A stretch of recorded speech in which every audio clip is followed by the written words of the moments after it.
Welcome to the latest edition of the Hampton University State of the Athletic Department Report. I'm Sean Robertson. Thank you for joining us on the YouTube channel for Hampton University Athletics. Normally, I have the athletic director, Henderson Sr, sitting to my left, but today we got something special. We got the new head coach here at Hampton University, Malone. First of all, thank you for joining us. Congratulations on getting the job. Thank you. I'm honored to be here. Like, this seat has been warmed by our esteemed athletic director, Mr. Henderson, and so it's a great opportunity to be here in his place. Now, as we are doing this show right now, you've been on the job right around 3 months. How has the transition, the adjustment been for you now being in the head chair as a head coach for Hampton University? Well, you know what? I'm a coach, and so when you as a coach get an opportunity to be around your players, any amount of administrative duty that you had to handle, it's fine. It's great. Coaches don't like administrative work.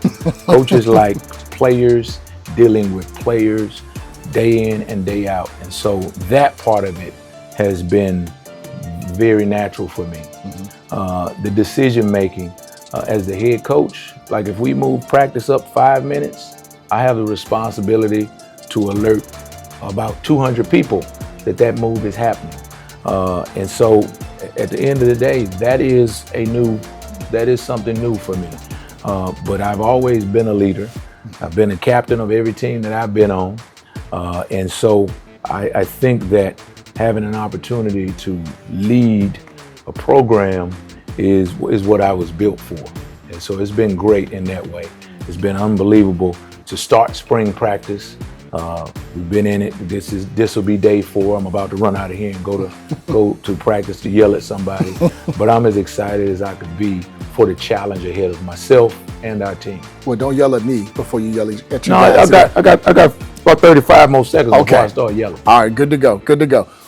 What do you like about this team right now? I know it's a small sample size of practices that you've seen so far, but right now, what do you like about this group? Well, you're right. It's a really small sample size. We have an opportunity to have 15 practices, and we're going into number 4. But what I've been impressed so far about is the way these guys work and their willingness to get better, and the fact that they want to be, right? And when you're a coach and you have a player who wants to be coached, who says, "Coach me, coach," then that's why we do it, right? That's why we put forth the energy that we do as coaches in this profession. And so I'm excited about the way that they work. I'm excited about the fact that they want to get better. They want to be better. And the group of coaches who operate every day with the challenge is to have the same intensity level at practice 1 that we're gonna have in practice 13. Same intensity of practice 7 that you're gonna have in practice 12, practice 9. And I feel like I've hired the right kinds of people to be able to do that, but the unknown would have been the players. So far I've been pleased with who they have shown to be. Well, let's talk about 2 of those hires that you did during this offseason to compile a new staff. Your offensive coordinator, DJ Bolden, and also the DC, who's going to be calling those plays on the defensive side, Clay Jennings. Well, I think it's very difficult. I'll start with the defense. It's very difficult for a defensive coordinator who coaches in the secondary to work with a head coach who also was a defensive coordinator and who works in the secondary. But I have great respect for Clay and for Coach Jennings. And I'm excited that he can get this opportunity to call defensive plays. He's coached at many Power 4 schools. He has a great deal of experience in this defensive system that we're employing. And I couldn't be more excited about his ability to lead the men on his staff, as well as the young men who'll be following him in the battle on the defense. Offensively, DJ Bolden is a guy that I met a few years ago. I hadn't known him as long as I've known Coach Jennings, but I met him a few years ago, and I was really impressed when I watched him. I watched him do a clinic, and so that's coaching, that's teaching. He's coaching, teaching. He's coaching coaches at this moment. So I was really impressed with his ability to teach, his ability to be able to transfer ideas in a very unique way. But then I was impressed with, and I've been impressed with who they both were, but who he was as a man. And so as I've watched him over the course of time that we've been together, I've really been impressed with the way he leads his staff, but the passion and the energy that he coaches his offensive unit with. I want to go back to Coach Jennings real quick, because you mentioned it briefly about how, I guess, the challenge for you being a former DC, how do you balance that from a guy who's basically been in that same spot as Coach Jennings, who will be calling the plays, as a guy who called plays when you were the DC? I had a talk with a few of our players the other day, and what I said to those players is whatever your role is, whatever role you get assigned to, at that point you need to understand it's no longer about you, right? It's about you performing in your role. And as a defensive backs coach, oh man, I get excited when I get an opportunity to see one-on-one drills, when I get an opportunity to see defensive back drills or defensive drills for that matter. But in this role, it's not about me, right? It's about me being excellent at what my job is. My job is to develop relationships and coach the whole team, and to make sure that I provide the coaches with the support that they need, that I make sure that the culture that we are instilling into our team, that is working the right way, that I make sure that everyone in our program, from the student volunteers to the coordinators, that we are all aligned. And my job is not, at this moment, is not about coaching the cornerbacks or the safeties. And so as much joy and excitement as I could have in wanting to do that, I've been placed in a different role. And so I have to excel at my role. And I have great confidence that Coach Jennings and the rest of our coaches as well, but especially this position that I've had so much joy and success coaching over the years, that those coaches are going to do a great job excelling at their jobs just like I would. Well, Coach, we know you got to get ready to go. Get ready for that fourth practice. We appreciate the time. Thank you so much for joining us, and good luck to you this season. Thank you. Thank you. It's just about yelling time. There we go. The season starts August 29th for Hampton. They play the Virginia University of Lynchburg before the big one against the University of Maryland, September 5th. We got more on our State of the Athletic Department report here at Hampton University. We'll talk to the athletic director, Anthony Henderson Sr, in just a few moments.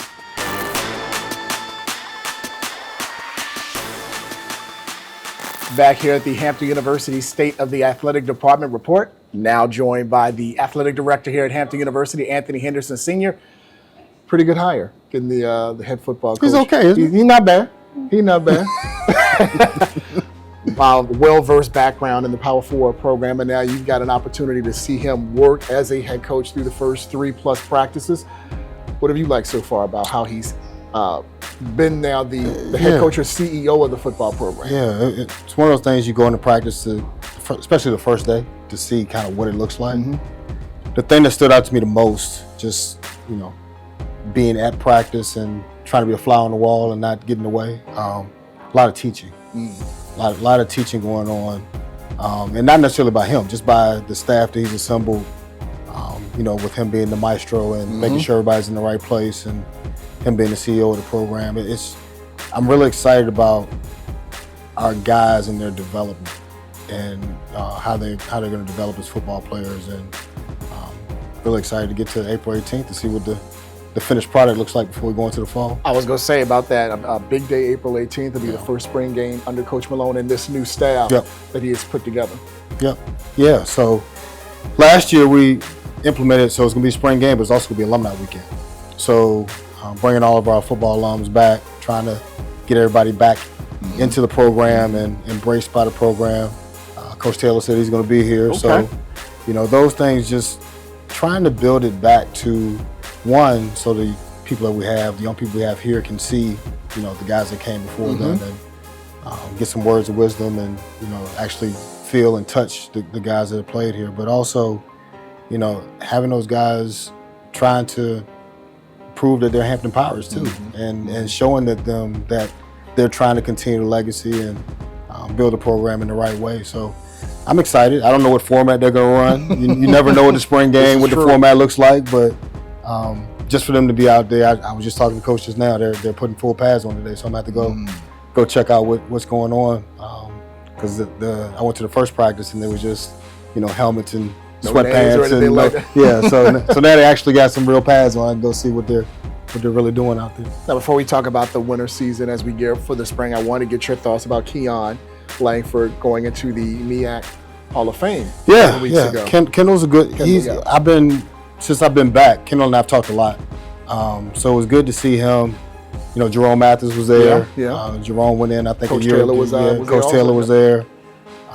But to see those guys actually get their just due to be recognized by the MEAC, I think we're doing a really good job on this side now as we start to build our Hall of Fame. There are a lot of guys that probably should be in. You can't put them all in 1 year. So we're slowly putting them in. But, Jerome went in last year, and, our Hall of Fame nominations are open now. So hopefully we can get some more of those guys in. Coach Taylor went in two or 3 years ago. But it was good. It was good for him to, get back and get the recognition he deserves. He was a really good player. Yep. Played a long time in the NFL. Really significant defensive stud in the MEAC. So, it's good to see Hampton still getting the recognition they deserve at the MEAC tournament. Stayed grown, went to Petersburg High School, wanted to Petersburg High School in there just like Jerome did. And I think you can go on the website to do the nomination form for the Hampton University. I think it closes the end of April, so we still got about another month to do that. So let's first start talking about women's indoor and men's indoor track. The women finished second in the CAA championships. Brianna Charles, outstanding performance for her in the track championships, was named the track athlete of the meet for that event. Set personal best in the 60-meter and 200-meter and was on the third place 4x400-meter relay team. Yeah, it was an outstanding showing by our young ladies. Coach Pierce is never satisfied, but and I agree with him. We probably should have won it. There were a couple of mishaps, drop baton, clipping the hurdle. So some things that we would have usually pointed on that we didn't. And also he didn't let Panina run. Oh, really? So Panina didn't run any of the distance events. He was saving her for outdoor. So if Panina had actually run any of the events, we probably would have won. But you're trying to That's that health balance. and safety balance. You want to make sure that she's going to be okay. She's been training and she's been recovering, so he wanted to hold her until outdoor season. But if you have her, they win going away. Absolutely. So we're excited about where they are. Hopefully we just go ahead and win outdoor this year to make up for it. But they had some outstanding, like I said, they had some outstanding finishes all the way around. And Coach Pierce is Coach Pierce. Yes. Women's track is going to be women's track. They're going to be in contention every year for the championship. And, we expect nothing less, and neither does he. Yeah, I failed to mention the meet record was set for the 4x800-meter relay team also, and Danielle James won first in the long jump. We got to mention the men. They finished fourth in the championships, but they also set a meet record as they won the 4x400-meter relay. And Marquise White won the long jump as he set a meet record also. Now, the men, if you think about last year, they finished sixth. So a 2-spot improvement. He's slowly building that men's team back. They're not as deep as the women's team. I think that's the biggest piece, the depth. So as they start to get that depth that they need, I fully have confidence in them challenging A&T's right now, head and shoulders above everybody on the men's side. But I see as we start to continue to build the team out and he gets the depth he needs, there's no reason why we won't compete on the men's side as well. But that 2-spot improvement was significant this year. So they're doing well as well. He's got a young team on the men's side and they're continuing to grow. Outdoor season just began. It started last week as we're doing the show. It took place in Tampa. A star-studded lineup. Alabama A&M was in the meet along with FAMU, Howard, Norfolk State, Ohio State, Rutgers, Wisconsin. So you got some HBCUs and some Power 5 programs in that event that opened up the outdoor season. Yeah, and they went down and showed pretty well. It's one of those things that you go right from indoor straight to outdoor. A little bit different just because now the good thing they were in Florida and not battling the weather, depending on where you are right now, because you never know if it's going to be 30 or 70 these days. True. But, they went and showed well, but I'm excited about them. I think Penn Relays is coming up. They got a lot of outdoor meets coming up, but everything's to get down to Elon. What is that, in May? Right around the corner. Right around the corner, so it'll be here before you know it. Yep. Men's and women's basketball, we shift our attention to that. For the men, they finished 13-19, 4 less wins than the year before. Very competitive in the CAA, going 7-11. Games could have gone either way, especially in conference play. Lost to Townsend in the conference tournament. We mentioned it, I believe, in our last report, playing in that HBCU Classic as part of All-Star Weekend against North Carolina A&T. That was another one of those games that could have gone either way. And then you got Xavier Long and Joshua Gundele playing in the All-Star game during Final Four weekend in Indianapolis. Yeah, that's going to be huge. I mean, you look at this season with the men, and this is something, if you don't really pay attention, nobody really knows. I don't know if Ivan played the same lineup entire conference season. Injuries, I don't know if we had the same lineup 2 games straight the entire season, just because the injury bug did more than bite us this year. So to kind of keep it together where we did, we were 10-2 at home. Yeah. So 20-6 at home since Coach Thomas has taken over. So you know we've established that home court advantage where it's not, you know, like I used to say when I got here, most teams would check a W when they came to Hampton. That's not the case anymore. It's a pretty tough swing now when you come down 64 between going to William & Mary and now coming here. Two entirely different styles of basketball. Just it's a tough road swing now. So we're proud of that. Now it's kind of how do you build on that? You know the conference, the formula to get in the top 4 in the conference, win your home games, and hopefully still 3 or 4 on the road. So we've established that home court presence. Hopefully, you know, we can continue to do that. And then if we can get to the point where we're still in 3 or 4 on the road, which we were close this year. Like we lost to Wilmington by 4 at Wilmington. Then we lost another 3 or 4 when we went to Charleston, Drexel. Like there were some games on the road that if the ball bounces just a different way, we probably come out with those W's, and we're looking at a totally different record. So you look at next year, and hopefully we'll get those bounces we didn't get. On the women's side, a 2-win improvement from the year before as they finished with 10. They also lost in the first round of the CAA tournament to Elon, but Kayla Lazama, 3rd team all-conference selection. She was littered in the top 15 in major categories, and she's the 3rd straight Pirate to receive all-conference honors for your program. Yeah, and been unbelievable all season, and didn't play in the conference tournament game because she had a foot injury and had a boot on. Things similar. Yeah. Injury bug. You know, you lose Kayla. She got injured during the season and was able to battle through some things. You lose Erin Battle, who's a huge part of what we do. Fortunately, she was able to come back. We thought we may have lost her for the season when she originally got hurt. So it's similar. Like you lose those key pieces that if you have them, you think you may have a whole different record. You look at on the men's and the women's side, the difference between. So we finished 11th. On the women's side and 10th on the men's side, you know, the difference between 4 and 10 is like 2 games. Easily. It's not one of those things where you have a discrepancy between the top and the bottom. Even with Charleston and Wilmington being at the top on the men's side, it wasn't that much of a gap between Wilmington and Charleston. I mean, they both lost the first games they played in the tournament. So when you look at that and where we are in the league, I'm really excited about where we are on the men's and women's side going into next year. I just saw Charleston women's coach just took the Pitt job, so that makes things a little bit easier, hopefully. But those are the things that, you know, we have a really good league, and we're really competitive in that league. So I'm really happy about where we are. Before we let you go, a couple of more discussions to talk about the new soccer coach, Sam Cain, coming from Wilmington University. Also, the number of student athletes that were recognized academically in the CAA, and also the Day of Giving. So Sam stood out when we were going through our process. When you have a chance to talk to him, you'll see why. Very confident in himself, very confident in the system that he runs. It's been successful at the institutions that he's been at conference championships, NCAA appearances. So he was very confident. He wanted to be here. Throughout the conversation, you know, he really wanted to be at Hampton and the conversations we had.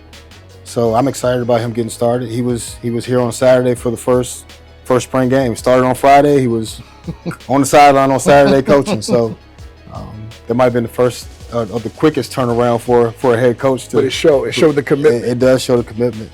But really excited about what he's going to bring to our program, and excited about where those young ladies can go as well. And the student athletes being recognized by the conference for what they did in the classroom. Yeah, you know, academics here is always going to be one of the priorities for us. And every year when the CAA commissioners list comes out, we have a lot of student athletes on, a number of student athletes on, and this year was no different. So, that's one of the things that we take pride in as far as our student athletes doing what they need to do in the classroom academically. So we'll just continue to keep pushing along on that. And, our GPA last year was 3.2. So hopefully when that comes out at the end of the semester, we're at least there or better when you look at the overall GPA.